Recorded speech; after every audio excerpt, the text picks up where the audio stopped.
We recommend that if someone comes to a retailer, to a store, a grocery store, and doesn't have a mask, that they be asked to go home and get a mask. Dr. Rachel Levine reiterating the importance of wearing masks. The new state guidance is if you don't have one on, you may not be allowed into businesses that are still open. Enforcement of the new face mask rules begins this weekend. But how is this going to affect you? John Shumway is live in Robinson to explain. John. Yeah, Ken, these new guidelines are designed to keep you and store employees safe, and they were voluntary. They're becoming mandatory. So by Monday morning, if you say come to this Aldi store, or for that matter, any store, you are going to walk inside and see not only the employees, but also the customers wearing some form of face covering. If it seems like the rules regarding mask wearing have been a moving target, you're right. From initially only the sick need to wear them to protect the rest of us, to now all of us need to wear them to protect each other. From the very beginning, we should have had our mask on, but it's all new. We didn't know. So after 8 on Sunday night, here's what you need to know.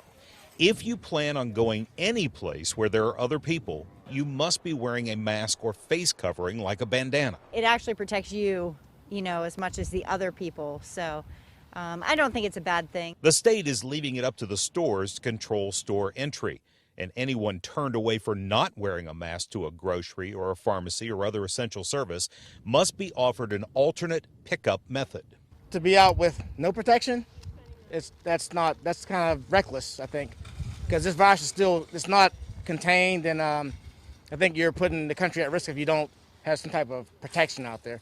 Also, this new guideline calls on stores to restrict the number of people inside to half their allowed occupancy permit. So you may find yourself waiting to go in. Personally, I think that should be up to the private business. And it calls on stores with multiple checkout lines to close every other register for separation reasons and then switch every hour to the unused lines for cleaning purposes. I think it's good that we're protecting ourselves. Yeah, and some stores have already been doing a lot of this. Others are going to be catching up before all this goes into effect on Sunday night at 8 o'clock. And I want to address a question I got during the last hour, which was, what if I can't find a mask? Well, you don't necessarily need a mask. You need some sort of a face covering, a bandana, anything to cover your face will do. Reporting live in Robinson Township, John Shumway, KDKA News.